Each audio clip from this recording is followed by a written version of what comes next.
जय शिवराय मंडळी. आजच्या या मराठा आरक्षण नवीन GR 2025 च्या अनुषंगानं हा व्हिडिओ मी बनवत आहे. तर आजच्या या व्हिडिओमध्ये नवीन जो GR आलाय त्याच्या माध्यमातून मराठा समाजाला कशा पद्धतीनं आरक्षण मिळू शकतं आणि ते कोर्टात कशा पद्धतीनं ग्राह्य धरलं जाईल या संदर्भातली जी माहिती आहे मी आपल्याला या ठिकाणी सांगणार आहे. तर शेवटपर्यंत हा व्हिडिओ आपण बघायचा आहे आणि या GR संदर्भातली जी काही माहिती असेल किंवा जे काही खाचे खोचे असतील किंवा जे काही पॉईंट ऑफ व्ह्यू आहेत ते मी आपणा सर्वांना या ठिकाणी सांगणार आहे. तसेच नेमकी या GRच्या माध्यमातून आपण आपली जात कशी निष्पन्न करायची, दाखला कसा मिळवायचा, कागदपत्रे काय काय लागतील आणि ती कागदपत्रे एक्झॅक्टली कुठे कुठे मिळतील, ही सर्वच्या सर्व माहिती मी आपणाला येत्या काळामध्ये देतच राहणार आहे. तर माझी विनंती आहे, मी टाकलेले व्हिडिओ आपणापर्यंत वेळेत पोहोचावेत आणि त्याच्या माध्यमातून माझ्या कुठल्याही समाज बांधवाला या ठिकाणी जातीचा दाखला काढण्यात सुलभता आली तर माझा हेतू या ठिकाणी मार्गी लागेल. तर त्यासाठी तुम्ही या चॅनलला सबस्क्राईब केलेलं नसेल तर सबस्क्राईब करून ठेवा. हे तुमचं पूर्ण इच्छेवर या ठिकाणी अवलंबून असणार आहे.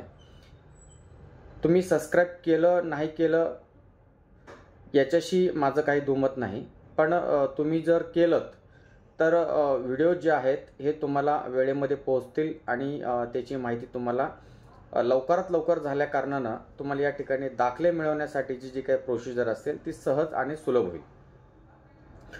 तर आजच्या या व्हिडिओच्या माध्यमातून मी आपल्या सर्वांना सांगू इच्छितो की भारतीय न्यायव्यवस्था, मग ते सिव्हिल कोर्ट असतील, हायकोर्ट असेल किंवा सुप्रीम कोर्ट असेल, यांची जी काम करण्याची जी पद्धत आहे ही प्रामुख्याने आपण या ठिकाणी समजून घेतली पाहिजे.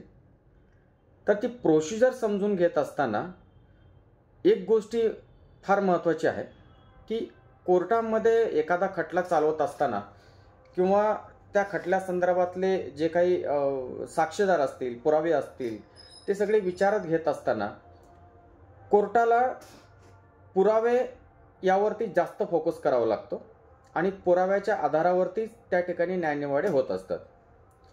तर या GRमध्ये नेमकी आदरणीय मनोजदादांनी जो काही त्यांच्या भाषेतला जो काही खोटा आहे हा नेमकी कसा आहे तर तो मी आज आपल्याला या ठिकाणी सांगतो. भारतीय न्यायपालिका व्यवस्थामध्ये पुरावा याला सगळ्यात जास्त महत्त्व दिलेलं आहे. तर हा जो GR आहे या GRला कोड ऑफ क्रिमिनल म्हणजे एखाद्या क्राईममध्ये जसं इन्व्हेस्टिगेशन होतं, तांत्रिक असेल, व्हिज्युअलायझेशन असेल किंवा लेखी असतील, प्रत्यक्षदर्शी असतील किंवा जी उपलब्ध ज्या ज्या मार्गाने होतील ते सगळे विचारात घेतले जातात आणि त्यावरतीच हे सगळे न्यायनिवाडे होतात आणि निर्णय दिले जातात. आता मी तुम्हाला एका सोप्या भाषेत सांगायचं म्हटलं तर 5-10 हजार वर्षापूर्वी आपल्याकडे रामायण घडलं, महाभारत घडलं, भगवद्गीता लिहिली गेली. तर या सगळ्या पुरातन ग्रंथामध्ये प्रभू श्रीरामचंद्र असतील किंवा प्रभू श्रीकृष्ण असतील, यांच्या काळामध्ये जी ग्रंथ लिहिली गेली तर त्या ग्रंथांच्या माध्यमातून रावणाला या ठिकाणी राक्षस संबोधलं गेलं, रामचंद्रांना देव समजलं गेलं, भगवान श्रीकृष्णांना या ठिकाणी देव समजलं गेलं. तर त्या ग्रंथांच्या नुसार मी उदाहरणार्थ मी हा एक ग्रंथ रामायण असेल आणि रामायणात मी सुप्रीम कोर्टामध्ये सादर केला आणि मी असं निष्पन्न करण्याचा प्रयत्न केला की नाही, रावण हा सुद्धा देव होता आणि प्रभू श्रीराम राक्षस होते. तर याला आधार काय? तर याला आधार आहे रामायण. तर रामायणामध्ये जे पुरावे लिहिले गेले, ज्या कथा दिल्या गेल्या, त्याच्या माध्यमातून रावणाला राक्षस आणि रामचंद्रांना देव ही उपाधी त्या ठिकाणी मिळाली. मग झालं कसं? रावणाच्या कुळातले सगळे रावण झाले आणि प्रभू श्री रामचंद्रांच्या कुळातले सगळे देव झाले. असो, पण सुप्रीम कोर्ट याला नाकारूच शकत नाही की रामायणामध्ये रावणाला रावण म्हटले गेले आणि तू शहाणा आलाय सांगायला की नाही, रावण हा पण देवच होता. का? तर पुरावा काय सांगतो? पुरातन ग्रंथ काय सांगतात की रावण हा राक्षस होता, त्याचं कुळच राक्षस होतं. तर तुम्हाला रामायण मान्य करावं लागतं, तुम्हाला भगवद्गीता मान्य करावं लागते, तुम्हाला गीता मान्य करावी लागते.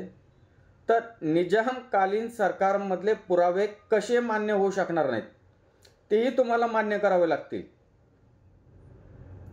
आणि त्याच्या आधारे एकाला एक न्याय, दुसऱ्याला वेगळा न्याय असं न्यायपालिकेत होऊ शकत नाही.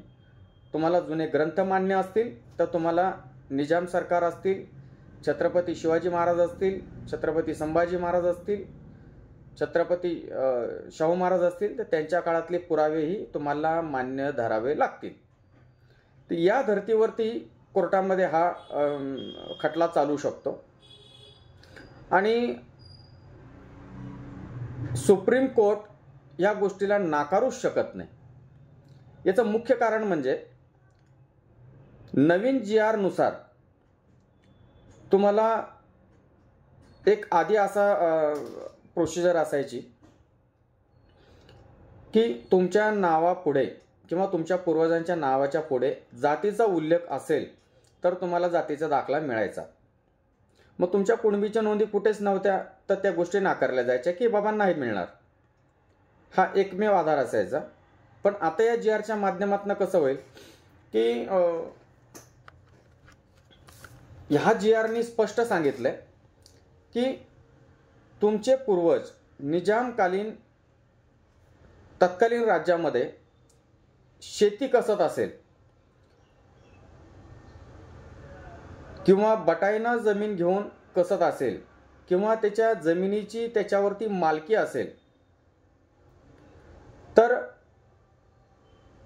अशा पुराव्याच्या आधारे जरी तुमच्या पूर्वजांच्या नावासमोर जातीचा उल्लेख नसेल तरी निजामानं त्यांना शेती करणारा वर्ग म्हणजे कुणबी, तो कदाचित आजचा SC ST OBC NT VJNT या कुठल्याही गटातले किंवा कुठल्याही जाती धर्माचे असतील तरी शेती करणारा वर्ग हा कुणबी असं त्यांनी उल्लेख करून दिलेला आहे.